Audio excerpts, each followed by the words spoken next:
World's first Carvel ice cream store. A few years later, Tom invented the first soft-serve ice cream machine. Now here's Thomas Carvel on a 1971 episode of To Tell the Truth. Ladies and gentlemen, Garry Moore!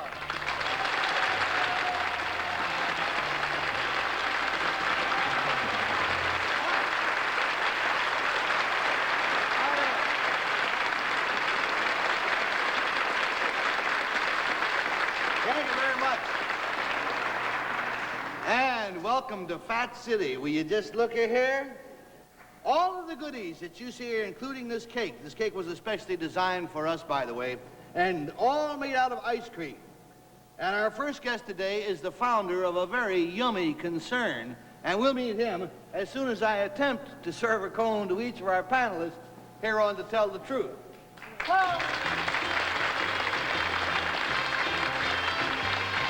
Larry Blyden. Peggy Cass.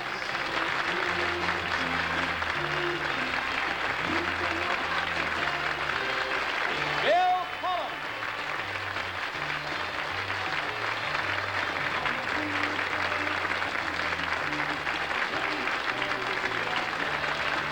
And Kitty Carlisle.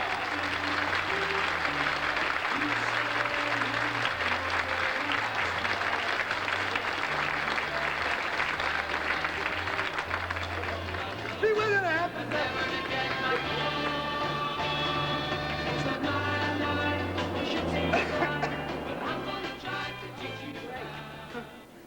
Some of these days I'm going to have to attend a rehearsal and learn how to do these things. Hi.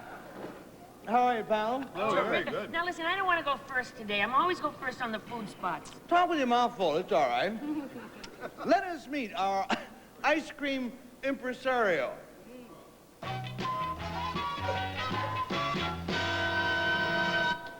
Number one, what is your name, please? My name is Thomas Carvel. Number two. My name is Thomas Carvel. Number three. My name is Thomas Carvel. And our job is to pick out the real Thomas Carvel. This is the way the story goes. I, Thomas Carvel, am crazy about ice cream, especially that unique ice cream that bears my name.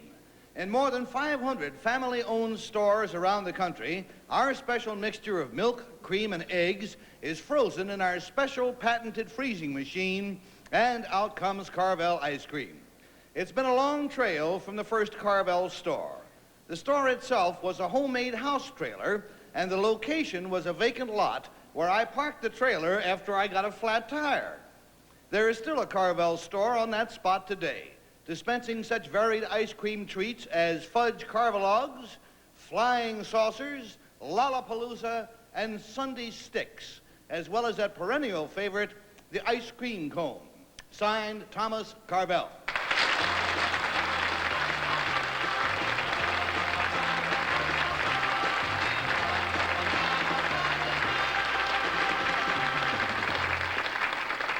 How about that? Invite him and Colonel Sanders to a party and you really got it made, right? We're gonna have a couple of commercials and enjoy. We'll be right back. David Letterman. This is great, you know. This is like eating Tootsie Rolls all your life and finding out there really is a Mr. Tootsie. We have three gentlemen over here, all of whom claim to be Thomas Carvel, the man who started the Carvel ice cream stores. And let's begin the question with Peggy Cass. I knew it.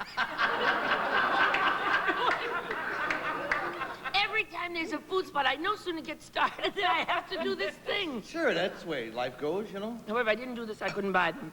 Number two, are you a franchise operation? Yes, ma'am.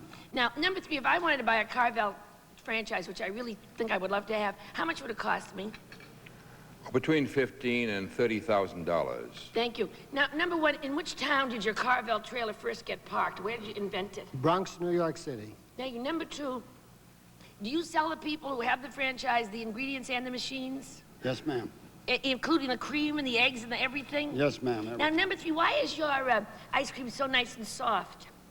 Well, it's the fast freeze, the patented process we have. The fast freeze and the ingredients give it a smoothness that I don't believe any other ice cream has. Neither do I, but number one, is it in fact a true ice cream or is it a custard? Well, did you say number 1? Yeah. Yes, it's a custard, but we do make hard ice cream, too. Number 2, why don't you use sugar cones? I love sugar cones.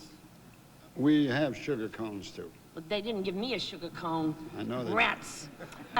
Number 3, in Boston, they have a certain thing that they put on ice cream called Jimmy's. What is that called other places? Do you know? Coming from Boston, I wouldn't know.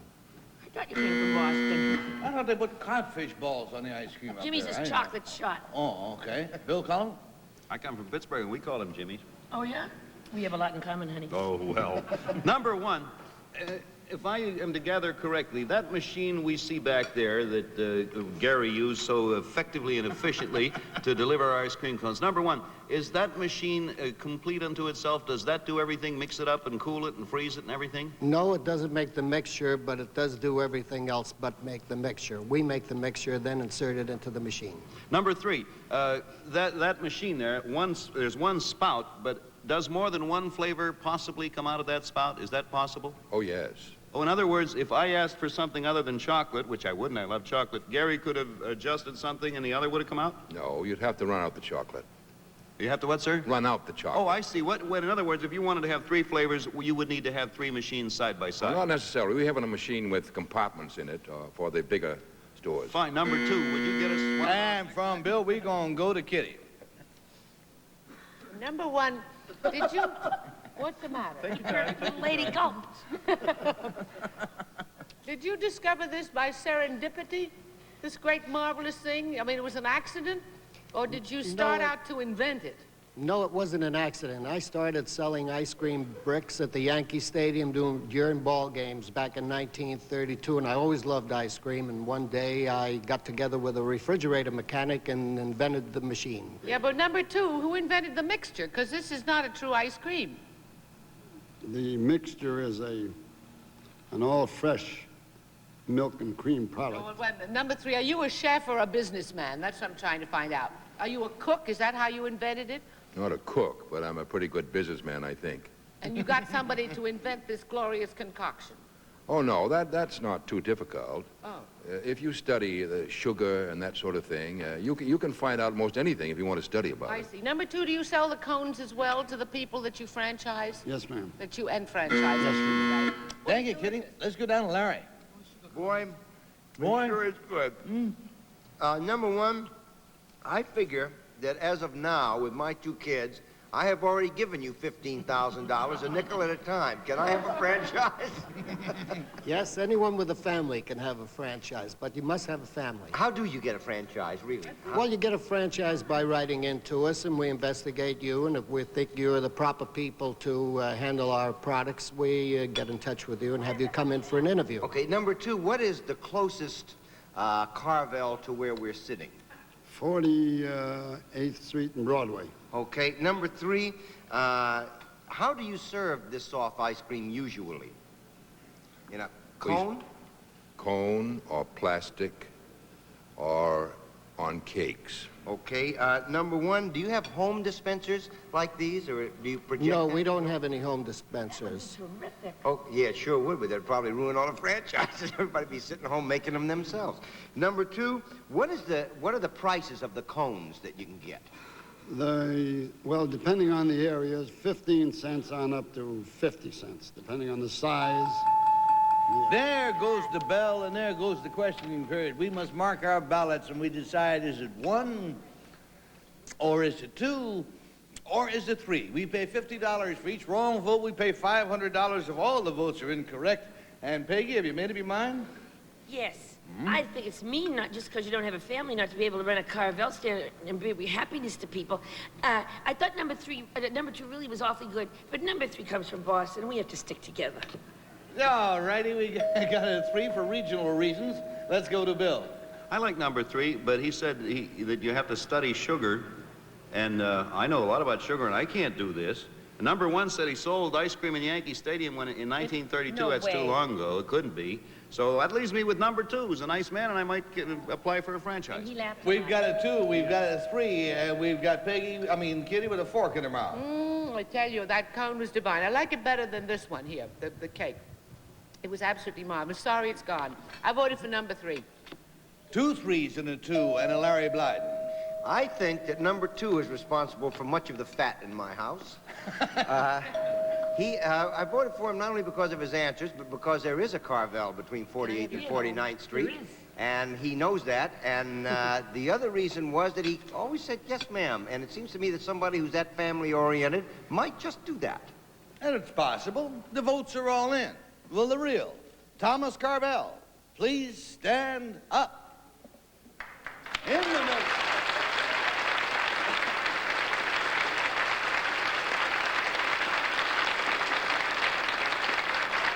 Thank you, Mr. Carvel. Number 1, I'm afraid the Yankee Stadium did you in. What is your real name, please, and what do you do? First, I'd like to tell Mr. Cullen that I did sell ice cream at the Yankee Stadium in 1932. You're remarkably well preserved, is all I have to say. My name is Ralph Corsell. I'm a newspaper columnist and the author of a novel called Up There, the Stars. It's the story about a young boy growing up wanting to become a gangster in the slums of New York. Thank you, sir.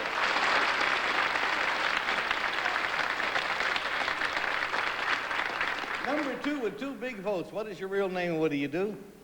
My name is Ben Mugridge. I'm an elected councilman of the beautiful town of Huntington on Long Island, which has 60 miles of seashore, many fine harbors, in which Mr. Moore has been, and 205,000 people. Let's hear it for Huntington.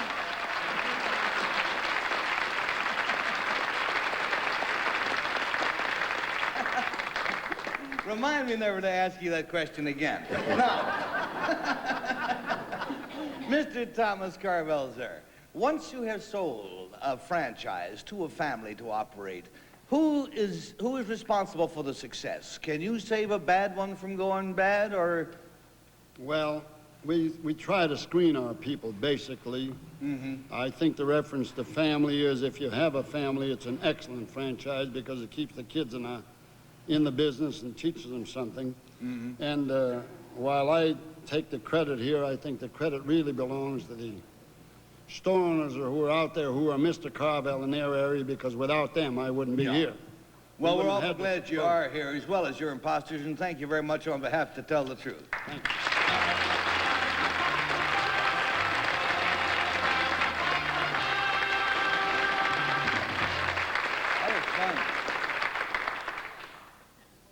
Our next guest is a double threat performer, and we will meet her after just a few moments here with the sponsors. Our doubly talented gal.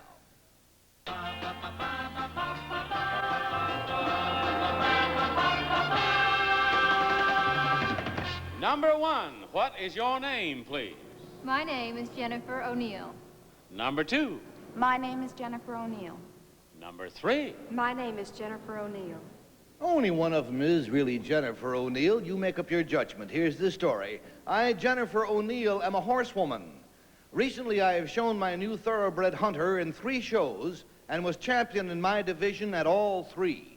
But the trail to supremacy in the show ring has been paved with unintentional difficulties. I've had fractured ribs, a broken toe, and when my horse fell on me, I broke my back in 3 places. I was unable to ride for 5 years, but I was determined to, and currently am pursuing a second career.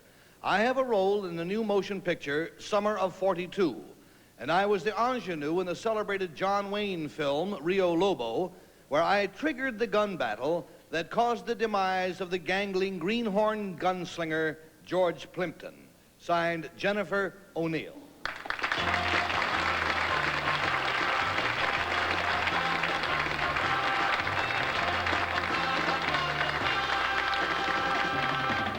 Aren't they pretty? And just because Larry Blyden's a friend of mine, I'm going to let him go first.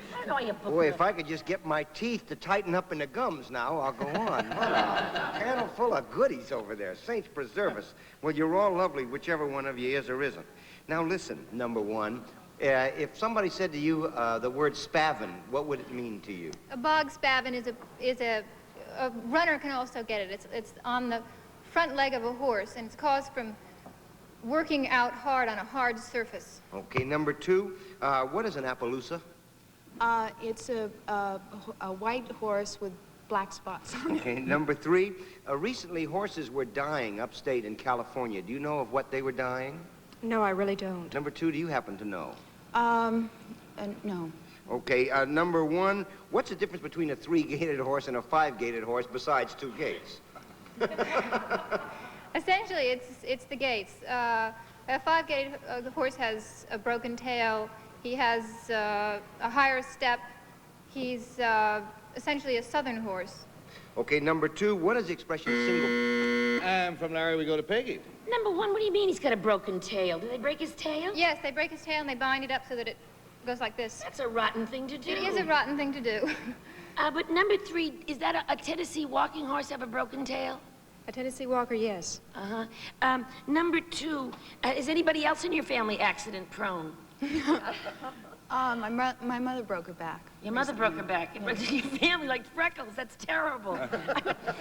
Number 1, which boys are playing opposite you in the summer of '42? Richard Gildar and Aldous Chapin. Thank you. And number 3, how did you start in the movies? I mean, did somebody go to a horse show and say, I want the girl on number 3, or what? No, it really didn't start at a horse show. I was offered a contract, at Paramount, the 7-year contract several years ago, and it sort of began there. But number 2, how did it start? I mean, were you in a drugstore like Lana Turner, or what? No, I did a screen test, and, how they first found me. I was a model. In New York? Yeah. And for Peggy, do Bill Cullen. You know, I'll direct this to number 1. Are there the persons who show horses, are there professionals as well as amateurs? Oh, yes, absolutely. And which are you, number 1? Amateur. Number 3, is it possible to make a good living if you're successful at showing other people's horses? I would suppose so. Yes, it is, but I mainly do it myself as a hobby. Number 3, where would I go if I wanted to find something called Breacher's Brook? Breacher's Brook? Yes, does that ring? Beecher's Brook. Beecher's Brook, yes. If you don't know what you want, how you gonna find I know what it is. I know what it is. I can't say it. Number 1, what's the name of Arthur Godfrey's horse? I think that's a 5-gated horse. No, he's not a 5-gated horse. He's a dressage horse, but I don't know his name. Oh, gee whiz. Number 2. And from Bill Cullen, we get final cracks from Kitty Carlisle. Number 2, what's the difference between a martingale and a farthingale? I know what a martingale is. I don't know what a farthingale is. Well, you're too young to know what a farthingale is. If you know what a martingale, that's all right. Number 3, when you jump a horse, what do you do with your posterior as you approach the gate? It goes up. Thank you. Number 1, who directed the picture Rio Lobo? Bob Mulligan. I didn't know about Mulligan. That's terrible.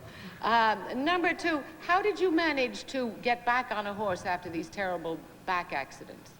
A lot of determination. I would ride it about every 6 months, and it would hurt a lot. And then finally, a few months ago, I rode again, and it was okay, and I started back. Number 3, who is the champion lady jumper of America? I really don't know. Do you know number 1? The girl in the U.S. equestrian team? Yes. Yes, I Me too. I'm with you, I know. Can't quite find it. All right, let's see if we can find it in our hearts to differentiate.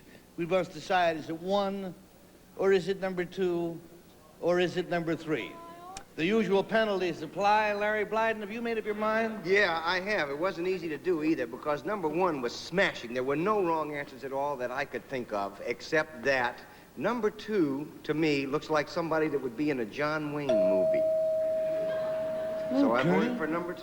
And Peggy? Well, number 1, I think it was Howard Hawks that did Rio Lobo, and a 5-gated horse doesn't have a broken tail, I don't think. That is a Tennessee walking horse. Well, number 2 looks Irish to me. Jennifer O'Neill, she must be Irish, so I voted for her. So, 2 2s, and we go to a Bill Cullen. Have you got a 2 2? I like number 1, but she gave so much information, I felt she was trying to trick us. No, I went for number 3. I voted for number 3. She had a marvelous answer there about the posterior that impressed me. A pair of 2s and a 3 in Kitty Carlisle. Well, I think number 2 was absolutely marvelous, and I think she probably is the real one. And she does look Irish and like she was in a John Wayne movie. But number 1, her answers with the dressage of the U.S. equestrian team, and it all came trippingly off the tongue, so I voted for number 1.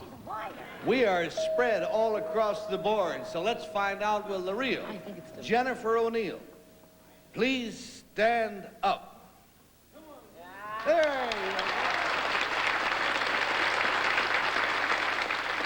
Well done, ladies. Good job all across the board. Number one, what is your real name, please, and what do you do? My name is Judy Black, and I've just started a new organization called 2TWO, Towards Women's Options, which is including men for the legislation of women. That's out, man. And number three, what is your real name, please, and what do you do? Yes, my name is Marcia Mann, and I study jazz dancing here in New York. Hey, good luck to you.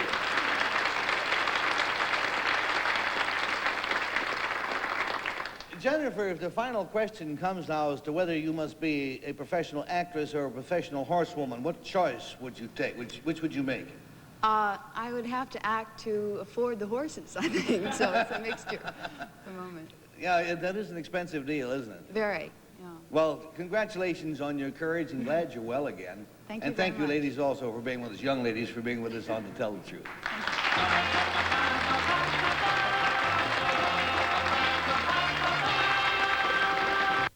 Credit card. I'd like to hang around and chat with you for quite a considerable time, but I can't do that because a small catastrophe is overtaking us. We talk about how warm it is in the studio.